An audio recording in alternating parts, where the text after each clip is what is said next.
कि प्रभु श्री राम को पाना है, माँ जानकी को पाना है, उनकी कृपा को पाना है, तो पहले हनुमान जी महाराज की भक्ति करिए, हनुमान जी महाराज को प्रसन्न करिए। जब भक्त प्रसन्न हो जाएगा, सेवक प्रसन्न हो जाएगा, तो स्वामी आपको अवश्य मिलेंगे। और यहाँ के लोग अनन्य भक्त हैं हनुमान जी महाराज के, तो अवश्य उनको उनके स्वामी प्रभु श्री राम से मिलन होगा। और इसी का फल स्वरूप मानो कि हम अयोध्या जी में रहते हैं, हम कभी यहाँ ना आ पाते, यहाँ आने का माध्यम अंबुजानंद जी बने और फांसी वाले महाराज जी के हर एक कार्यक्रमों में हमारा रहना होता है। ना ये कार्यक्रम बनता, ना हम यहाँ होते। मुझे इस जगह पर आकर के बहुत आनंद की अनुभूति हो रही है।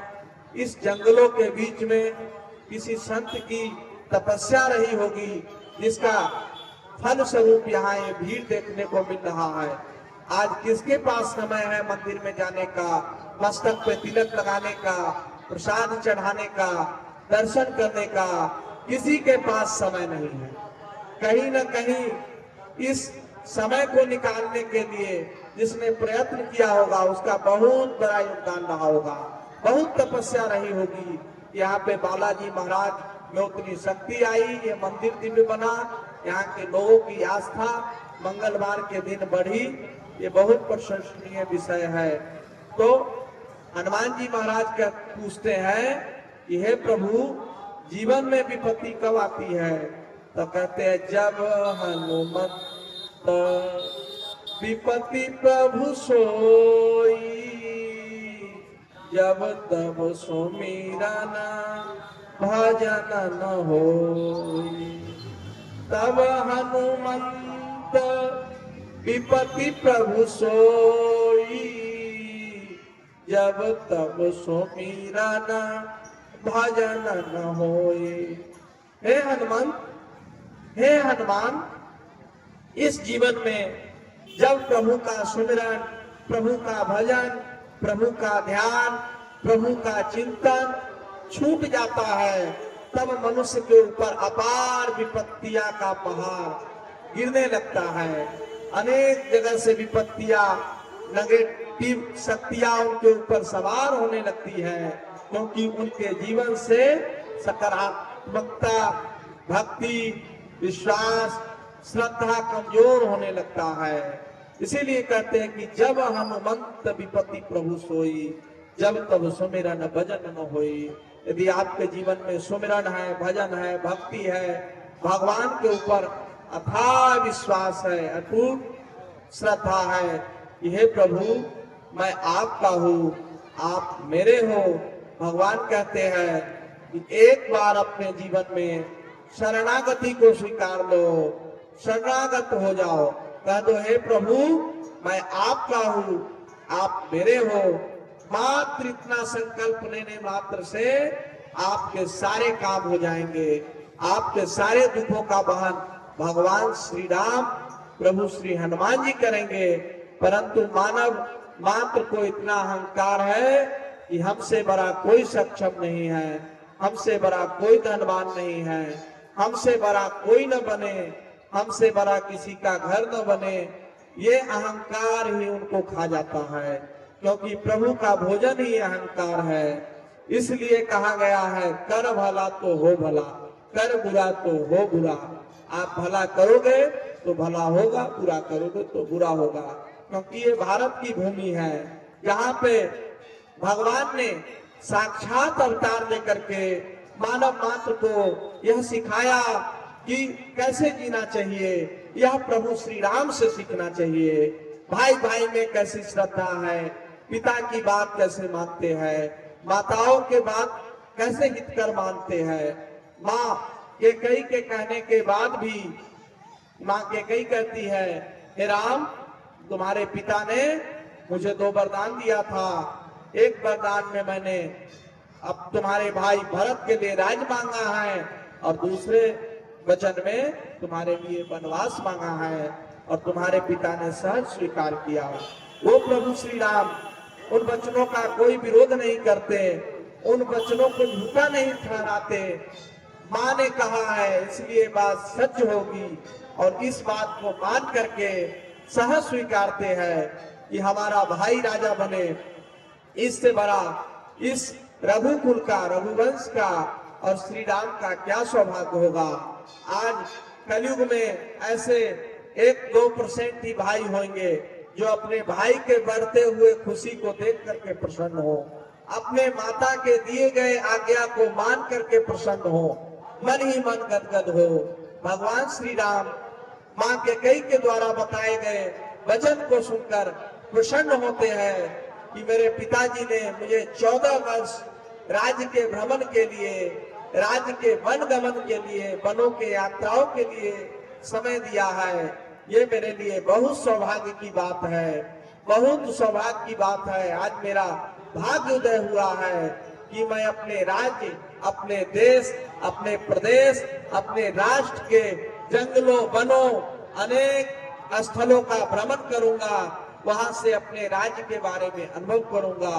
और आज इसी भारत देश में प्रभु श्री राम कहाँ नहीं गए। चित्रकूट कहिए, प्रयाग कहिए, प्रयाग नगरी आपके जौनपुर के बगल है, जहाँ भरद्वाज जी मुनि की तपस्या का परिणाम, उनके तपस्या का प्रभाव है कि आज भी देवताओं का, मानवों का संगम होता है। गोस्वामी जी महाराज कहते हैं अपने चौपाई में, भरद्वाज मुनि बसहि प्रयागा, जिनहि राम पद अति अनुरागा। भरद्वाज मुनि बसहि प्रयागा, जा पर राम पद अनुरागा। भरद्वाज ऋषि बसहि प्रयागा, जिनहि राम पद अति अनुरागा। तापस शब्दम दया निधाना, परमारथ पद परम सुजाना।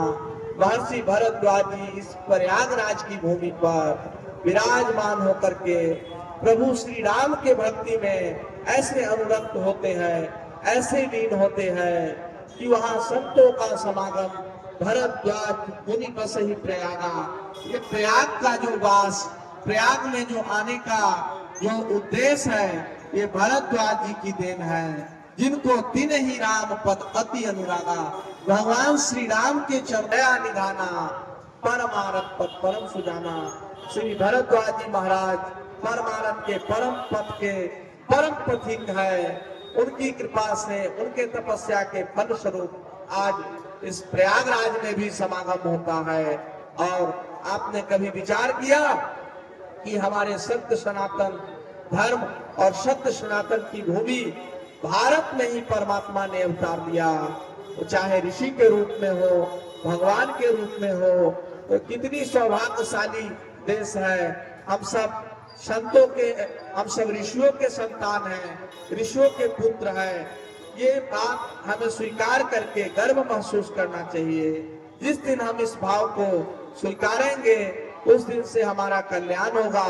एक समय की बात है कि समुद्र मंथन होता है सृष्टि के कल्याण मात्र के लिए।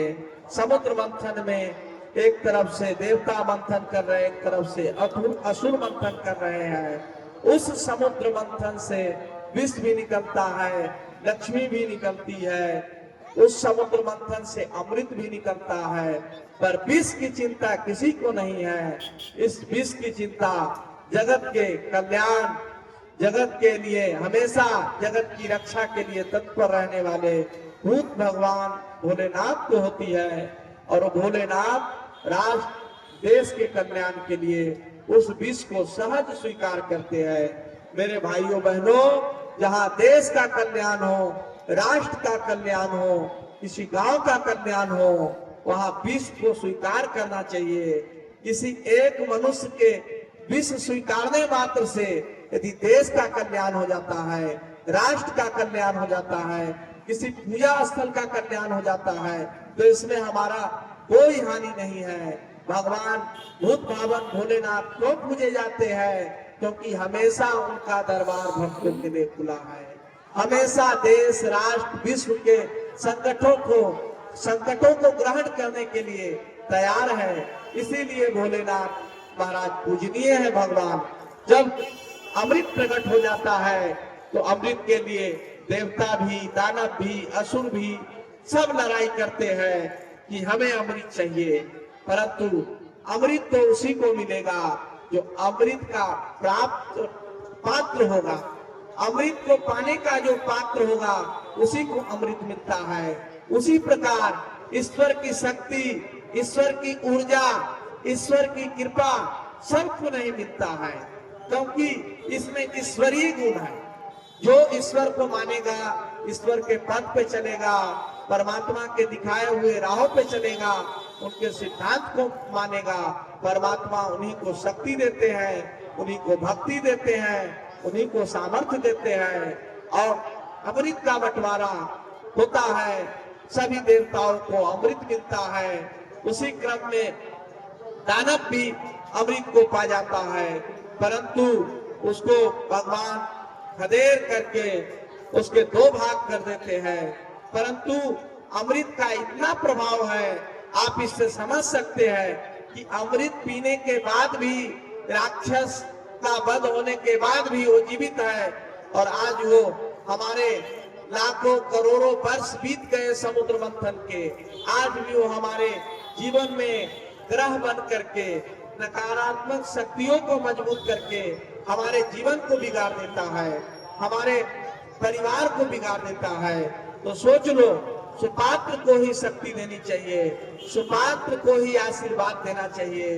आप इस बात को समझ सकते हैं। उसी अमृत में से दो चार बूंद धरती लोक पे छलकता है, और उस धरती लोक पे छलकता है। यदि किसी व्यक्ति के मुख में वो अमृत चला गया होता तो आज वो पूरे विश्व पे, पूरे भारत पे शासन कर रहा होता। भगवान की कृपा, भगवान ने वही दो चार बूंद अमृत इस धरती लोक पे छलकाया, जो कि वो चारों बूंद अमृत अपने भारत की भूमि पे आया। और उसी अमृत, उसी महाकुंभ के दरमियान 144 साल बाद आप देख सकते हैं कि तीर्थों के राजा महाराज प्रयागराज की नगरी में कैसी अपार भीड़ लगी है, कैसी अपार भक्तों की भीड़ लगी है स्नान की। तो ये हमारे सनातन की एक बूंद अमृत लाखों वर्ष पूर्व उस भूमि पे गिरी, पर उसका प्रभाव आज भी कम नहीं हुआ। देश के 60 करोड़ 100 करोड़ से ज्यादा लोग स्नान के लिए उमड़ पड़े हैं। वाराणसी पूरी भरी हुई है, अयोध्या पूरा भरा हुआ है, 2500 लाख लोग अयोध्या में भर चुके हैं, वाराणसी भर चुका है, प्रयागराज से सटा जौनपुर शहर से लेके प्रयागराज पूरा कुंभ महाकुंभ भर चुका है। क्यों भर चुका है? इसके पीछे कभी आपने सोचा? लोक कल्याण के लिए, जन कल्याण के लिए हमारे देवताओं के द्वारा पृथ्वी लोक पे एकाध बूंद अमृत की इतनी महत्वता है, तो उनके द्वारा किसी को आशीर्वाद मिल जाए, वरदान मिल जाए, किसी को शक्ति मिल जाए, तो उसका कितना महत्व होगा। और शक्ति ऐसे नहीं, जीवन को साधनाओं में खपा देने के बाद मिलता है, जीवन को भगवान के प्रति समर्पित कर देने के बाद मिलता है। कोई साधु संत महात्मा को ऐसी शक्ति ऐसे नहीं मिलती है।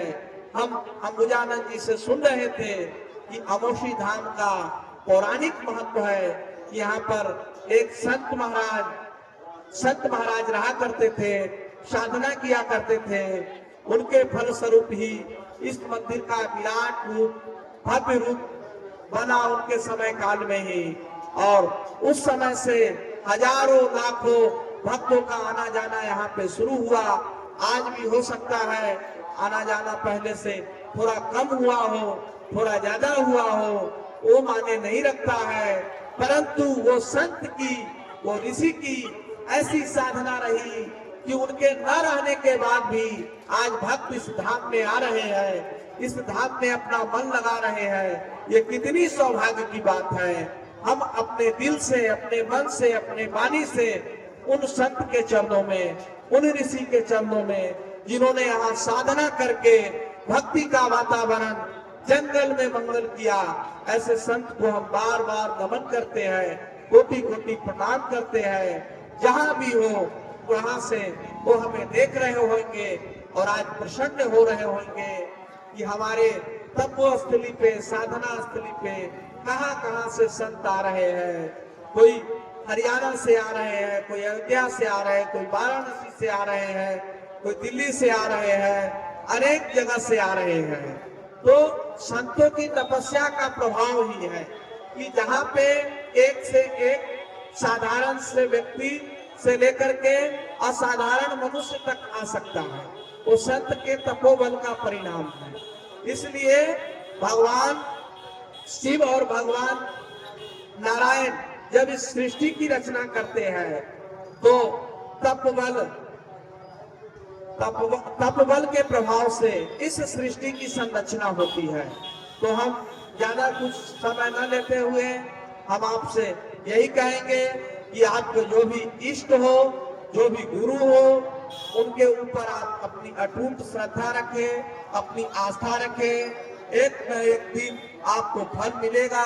क्या पता हो आपकी परीक्षाएं ले रहे हो, आपकी योग्यताओं को देख रहे हो, एक न एक दिन आपको उनकी आशीर्वाद मिलेगा, कृपा मिलेगा।